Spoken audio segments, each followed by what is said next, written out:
Hello beautiful soul! Welcome back to my channel. This is my channel. I'm from Japan.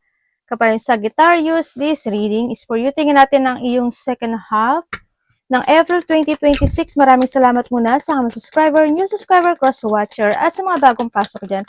Welcome na welcome kayo sa bahay ni Ate Aimee. Salamat din sa nakatapan ng puso niyo mga comments at sa mga nagpa-personal reading. Marami pong salamat. Kung gusto niyo na energy niyo lang talaga ang gusto niyo makuha natin, all the details is in description below. Paka-check na lang. General reading tayo, kunin mo lang ang sayo at itapon ang hindi naman talaga sayo. Maaring vice versa, energy mo, energy ng person mo, energy ng malapit sa puso mo, nangyayari, or mangyayari pala. Use your own intuition, lawakan nyo inyong isipan, ano man ang gender mo, ano man ang edad mo. Wala sa baraha, ang kapalaran ng tao kayo pa rin ang makapagpapabago nito. Gawin yung guide, yung mga warning na pwedeng lumabas, hindi yung negative warning, yung para magkaroon kayo ng idea, awareness, action, change of decision and action, pwedeng maiwasan. Then, no, at iba pa. Yun. Pero kung gusto mo talaga ng positivity, sorry ha, kasi nagsasalita talaga ako ng warning dito para ma-aware din kayo, di ba? Para may mga bagay na kailangang maiwasan para magkaroon ng positive reading. Okay, Sagittarius. May matigas ang ulo at very aggressive person, ano? Pwedeng ikaw ito or pwedeng someone who's connected sa iyo. Or maybe you related kay ano ka? Kay Aries, sa Ram. And syempre is we have the trouble and accusation. May mga magaganap o mangyari na talagang struggle, mga trouble situation, hindi pagkakaintindihan. Pwede mga pag-aakusa, pagbibintang ng hindi mga taong galit. Dito rin kasi ito Ram to, handi yung point na kukulo yung dugo niya sa'yo or ikaw sa kanya. Yan, mga hindi pagkakaintindihan na sitwasyon.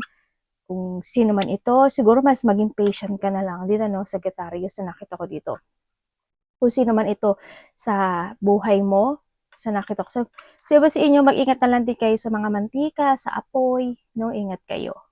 Kung may mga shilane kayo o kaya mga kuryente, siyempre, ingat kayo sa mga apoy at sa mga mantika. Baka iba sa inyo, matalsikan kayo, di ba? Or someone who's connected sa iyo. Pwede na doon yung point na may tao na mahilig pagluto sa iba sa inyo. Tingnan natin. Sagittarius. And meron kang December. Siyempre, birthday nyo rin yan di ba? Okay. December also is baka may bukod sa iyo, baka mayroon ka pa makilala na may birthday ng December or 12 minutes, 12 hours, 12 days, 12 weeks, 12 months man yan. Pwedeng nahado sa point na yun. Kasi pag titingnan ko to, is there's a person here na magiging hot and cold sa'yo or ikaw ito sa kanya. Andun din yung moody situation, pwedeng minsan okay, minsan hindi. Mag-ingat din kayo when it comes to, lalo na, kasi this also a fire, sa nakita ko dito. Ingat talaga kasi ngayon mainit ang panahon. Well, wala naman ako sa Pilipinas. Sa Japan naman ako, medyo malamig pa naman dito. Kung mainit ang panahon, lahat ng ulo ng tao ay init din, kaya medyo masabaan mo pa yung pasensya mo. Or may tao dito na very cold sa'yo or magiging cold sa'yo, na handin sa point, handin yung matigas ang ulo at hindi makikinig kung sino man ito. And syempre, maingat ka rin sa sarili mo. Maring kasi di sa parang snow siya, is mga ubo, sipon, lagnat, ganyan, mga masakit yung throat mo, ganyan. Kaya ingat ka, kasi mainit and cold kasi ito, yung situation, paiba-iba yung moody. And dito sa sitwasyon mo, kasi it is an angel, ibig sabihin, there is someone or may angels, ikaw, you want to protect something or someone want to protect you, or handito yung iyong guide, sa nakita ko. Mag-trust ka sa intuition mo kasi you have a guide. May angel na nag-guide sa iyo, protecting from a harm situation. Okay? And family sorrow. Okay. Family sorrow, may mga kalungkutan o lungkot talaga, na related ang family. Pwedeng hindi talaga makapagkakaintindihan or may mga misunderstanding. May ikakalungkot, actually. no? May mga ikakalungkot. Pwede rin kasi nandito kasi frying pan. Ibig sabihin, may mga hindi pagkakasundo talaga, no? Yan. Ang nakikita ko sa iba sa inyo. Kung this is a health issue, kasi we have the December, ibig sabihin, alagaan niyo yung sarili niyo or a person who's connected sa'yo. Ganyan. Pwede may mga taong may sakit. Ako nakikita sa inyo. Kasi ito is also is a health issue. Din ako nakikita sa inyo. Kung ano man yung pagdadaanan mo, maging aware na lang kayo, no? Magtanungan kayo kung okay ba kayo, okay ba yung kapatid mo, okay ba yung anak mo, okay ba yung asawa mo, yung karelasyon mo, yung magulang mo. Magtanungan kayo about sa health issue, ha? Tsaka, syempre, kung may mga pinagdadaanan. Mas maganda yung open kayo sa isa't isa. Plenty of material things. Sa nakikita ko dito is, kung titingnan ko si Weeping Willow, tsaka ito si Bowl, is maaring may tao na materialistic. Parang nado sa point na yon. Ako nakita. Parang ang ang ang importante sa kanya is yung kasi why ko nasabi kasi andito si Ram tsaka andito to. Importante sa kanya is yung mga kanyang yung territorial, lupa, bahay, yung mga ganun, valuable things, no, pera, mga ganyan. No? Or maybe there is someone, family man yan, o may someone pa na connected sa'yo na medyo very hungry, palagastos, palalabas ng pera, hindi gano'n nag-iipon. Tapos ikaw pala yun, ano, Sagittarius. Medyo ingatan mo na lang, no? Pero titinan pa rin natin. Ingatan mo na lang, no? O baka may connected sa'yo na tao na pwedeng tao na hihingi sa'yo ng tulong kasi meron siyang pinagdadaanan na connected ang pera, pwedeng nandun sa point. Ano, sa iba sa inyo, ano to, kasakiman. Ganyan. And sa iba sa inyo, kung titingnan ko sa'yo ito is, ibig sabihin, then dito is, mga worrying situation, ano, mga pera, ganyan, stability, health issue, also the family. Dito is also, sa iba, blessing to. Pero tingnan pa natin yung ibang lalabas, ha. And we have the short journey. May mga short journey situation na magaganap. Siguro kung sa mga complicated or struggle situation, siguro mga panandalian lang yun. Paring hindi mo rin siya babaliwalain. Or mga bagay na pwedeng ikalungkot. Ano? Mga short journey situation. Kasi andito na si bamboo eh. Ibig sabihin, the bamboo and the bowl kasi is the blessing.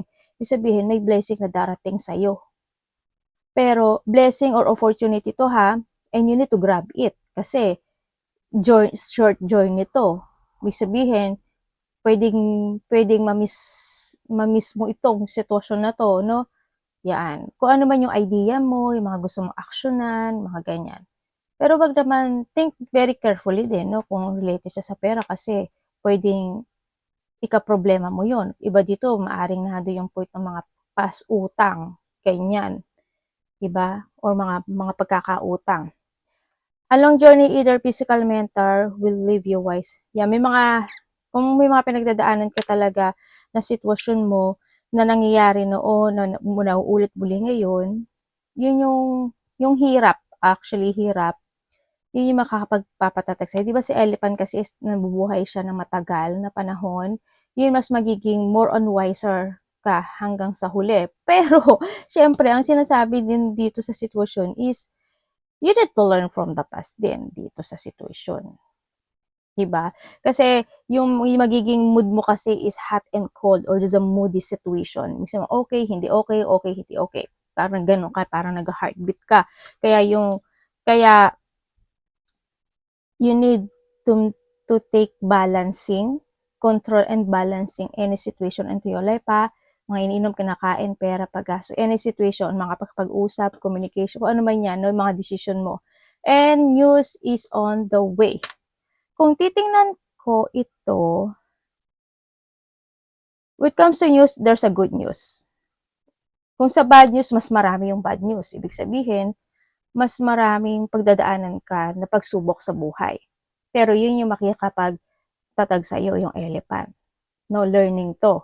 May mga sitwasyon din, kasi elephant nakatingin siya doon, ibig sabihin, may mga sitwasyon na unresolving or mga tensyon na hindi pa totally nasusolusyonan to, no, yung situation. sa nakikita ko dito. And also, is sa iba sa inyo, maaaring may marireceive kayo na good news in life or you were receiving a blessing talaga dito kasi andito siya. Dito, pwede rin kasi siya related to a family, ganyan. Sa iba sa inyo, ay oo nga, may model ka eh. May mga unclear thinking situation, medyo mas marami yung yung mas marami yung pagdadaanan mo pagsubok. This time, sa nakikita ko dito, siguro may mga valuable things or situation talaga na kailangan mong pag-isipan at pahalagahan. No? Yan, may mga muddle and unclear thinking situation kasi maaring marami ka rin iniisip this time or maraming gugulo sa iyong isipan. Marami rin na marami kang gustong gawin o subukan na sitwasyon, pwedeng nandun sa point na yun. Sa iba naman sa inyo, maaring andito yung gulo, no? Hindi pagkakaintindihan talaga. Huwag kang mag-overthink, no? Hindi rin makakatulong sa iyo yan. Tsaka hinay-hinay lang, be calm, okay? Be calm lang din. Any situation in life. Energy ni Sagittarius. Ingatan mo rin yung paggasta-gasta mo ha, kasi nag-weaving willow ka dito sa situation. No? Energy ni Sagittarius.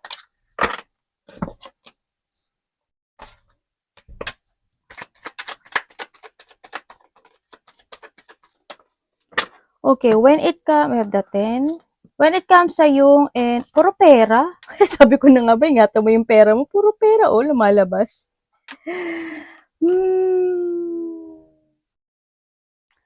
Okay. Yung energy mo na nakikita ko, it's more on, medyo magulo yung situation. May mga time na may imbalance ka talaga. Yun ang nakikita ko. May mga time na may imbalance ka, siguro nga mas maraming lalabas na pera or pagkakagastusan. Yun ang nakikita ko energy mo.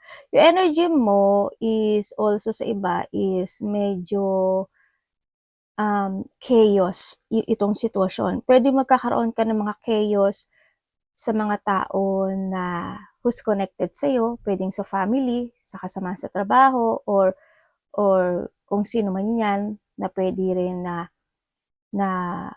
mga kaibigan, actually, o kasama sa trabaho yan. Yun ang nakikita ko dito. And energy mo rin, may mga time na mafe-feeling emotions ka or may mga bagay ka na magiging either illusionin or magiging emotion or lungkot, ganyan. Pwedeng mapapaisip ka lang, pwedeng nandun sa point na yun. Yun ang nakikita ko sa'yo dito. And then also,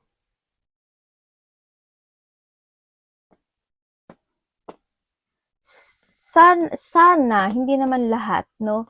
Sana hindi lahat. May mga time na pwede ka raw ma-anxiety or stress.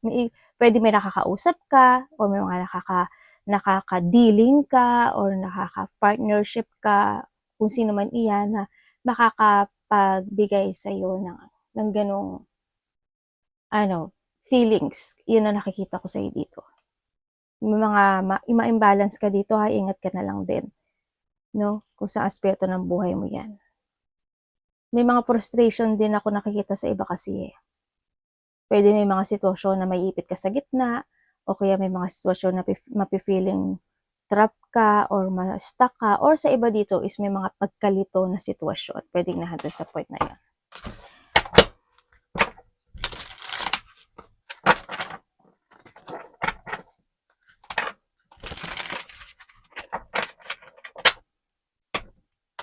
Parating kay Sagittarius.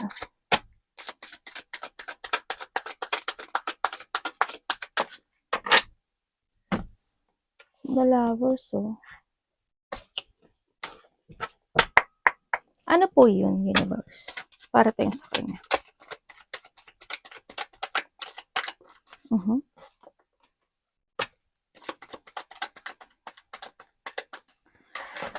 Parating.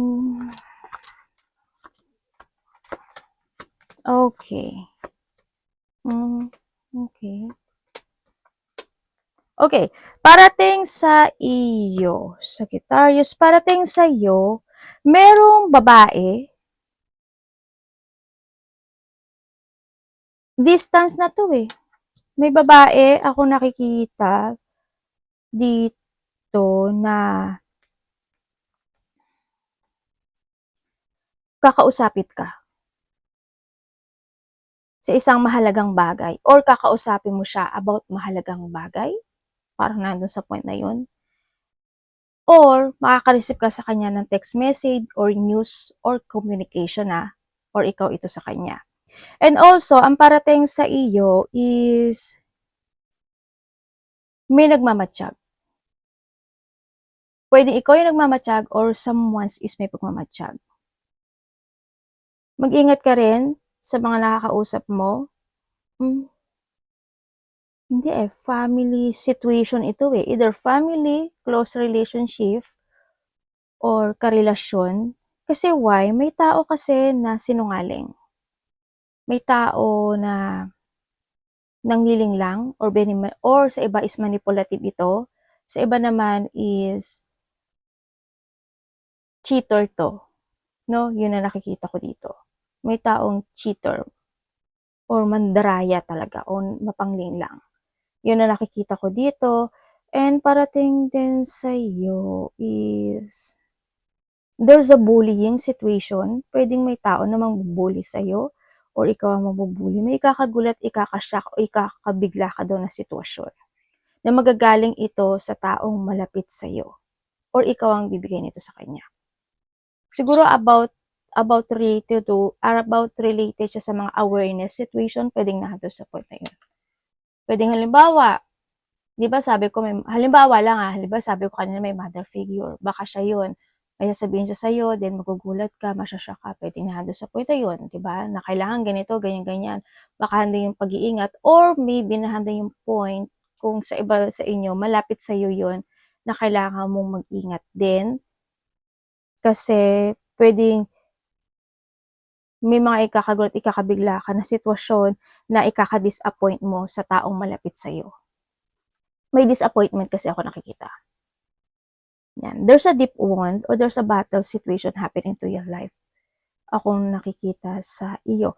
Yung iba naman sa inyo, may sitwasyon na magtatapos na. Para there's an ending situation, ganyan. Halimbawa, may mga problema or mga struggle, stress, situation na matatapos na siya.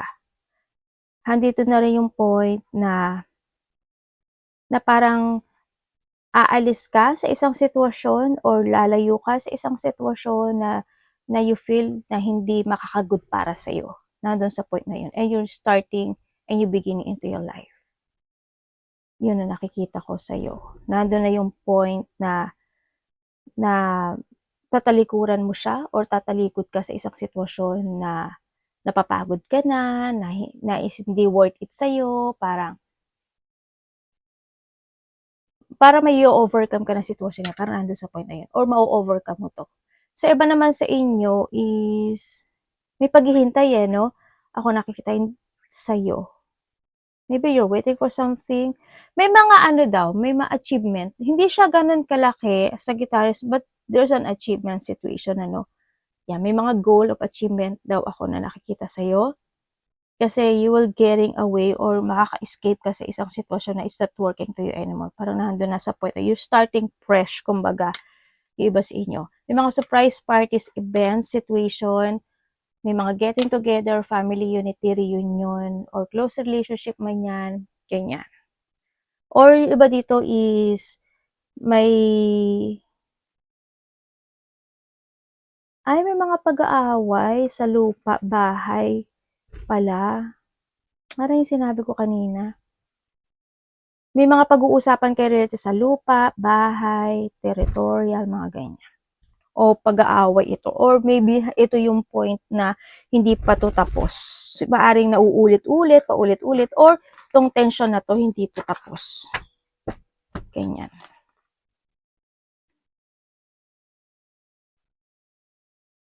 Maging aware na lang kayo sa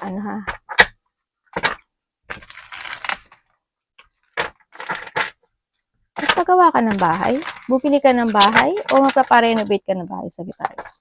Kasi may bahay akong, or may mga bagay ka na kailangan mong resolbahan about bahay. Parang gano'n. Tandaan nyo ha, pag sinabing bahay, pwede yung mga condo, pwede yung mga building, bahay din nyo, basta tinitirhan, okay? Baka sabihin nyo lang, tingnan natin dapat maiwasan.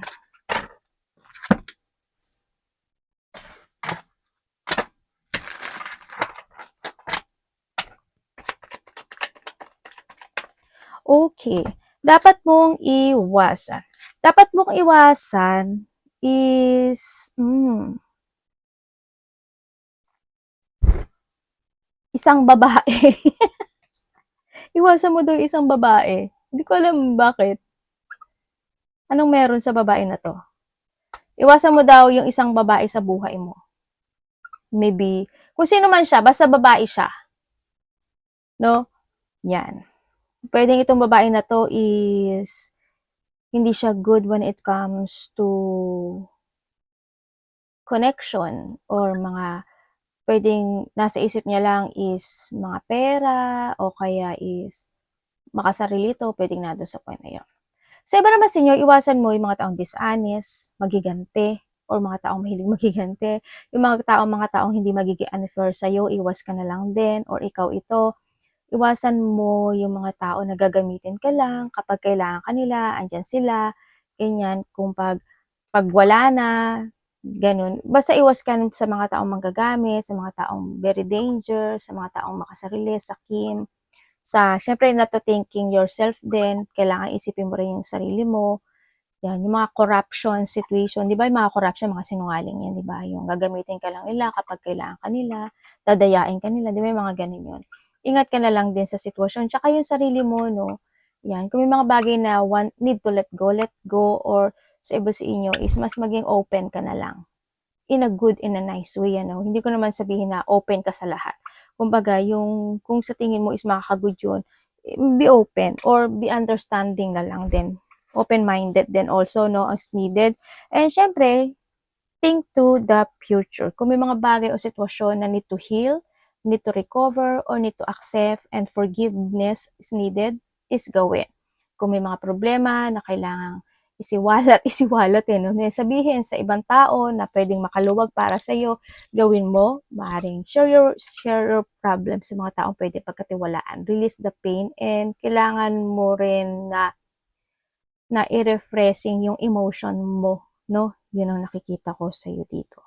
Don't focus sa mga emotional pain situation in life. Tingnan natin ang iyong love, kapatid, anak, magulang, karelasyon, kaibigan, pamilya. Sagittarius in love.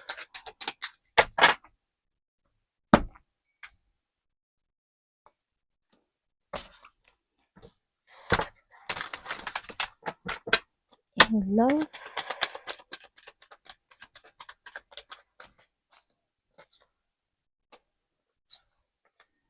Okay. Kung ikaw is single. Andiyan ba anak? Andiyan ka kasi.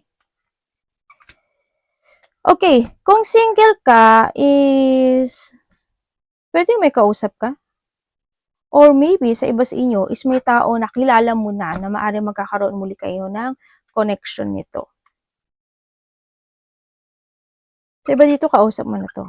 Good ba siya, ate?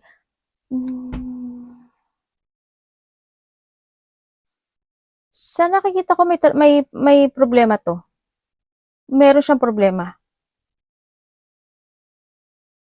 Meron siyang problema dito sa sitwasyon niya. Baka ma-i-open niya sa'yo yun.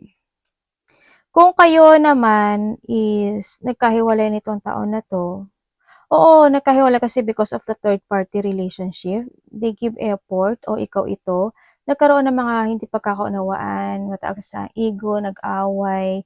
Pero ang nakikita ko dito is, alam mo, handang pa rin yung faith nitong tao na ito, vice versa, na gusto ka pa rin niya makausap, gusto pa rin niya magkaroon ng pagsasaayos, nahatak pa rin siya ng nakaraan. Gusto pa rin niya ng union, kumbaga, start a new beginning in life. Iyon ang nakikita ko dito. And then, kung kayo naman is may third-party relationship at connected kayo, is mahalaga yung tao na to sa'yo kahit na alam mo na may third party. Oo, minsan nag-aaway kayo, pero andun yung point na ano na umaasa ka na lang na magkakaayos at matatapos din ang lahat. Pero nasa sa'yo daw 'to, eh, 'no? Yun na nakikita ko dito. Puwedeng nakukuha ka niya sa magandang usapan o kaya naman is binabalewala mo lang talaga. Kumbaga, eh, siyempre sa ngalan ng pag-ibig, 'di ba, pinaglalaban mo pa rin or vice versa. Kung wala naman kayong third party relationship naman, still you value this person, you try your best to make it balance, and din yung nurturing and loving when it comes to this connection. Isa both of you or isa sa inyo is ang bibigay talaga ng effort pagdating sa connection na ito, no? Andun yung satisfaction. Yun nga lang, may mga time lang talaga na siguro may mga struggle or hindi pagkakaunawaan na nagaganap or pwede ring may mga blockies na nagaganap o nangyari sa inyong dalawa, 'di ba, na nagpaulit-ulit. Puwede sa isang tao na mas matanda sa inyo, sa iba sa inyo, or yung iba sa inyo is sometimes paring may mga hindi pagkakaintindihan lang. Pero kahit papaano nagkakaayos din naman sa nakikita ko sa inyo dito. Kumbaga, isa sa inyo is napapaamo niya yung isa na handoon sa point na iyon.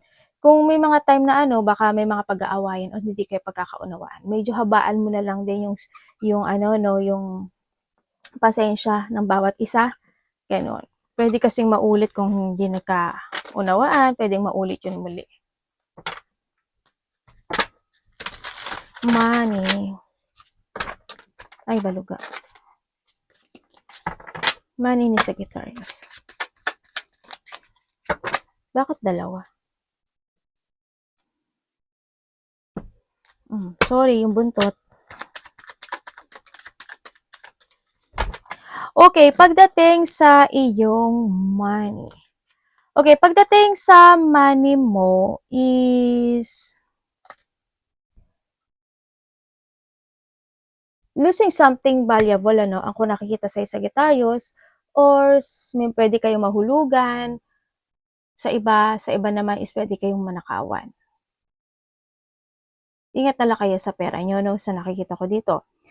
And then, sa iba naman sa inyo is pwede kayo malinlang.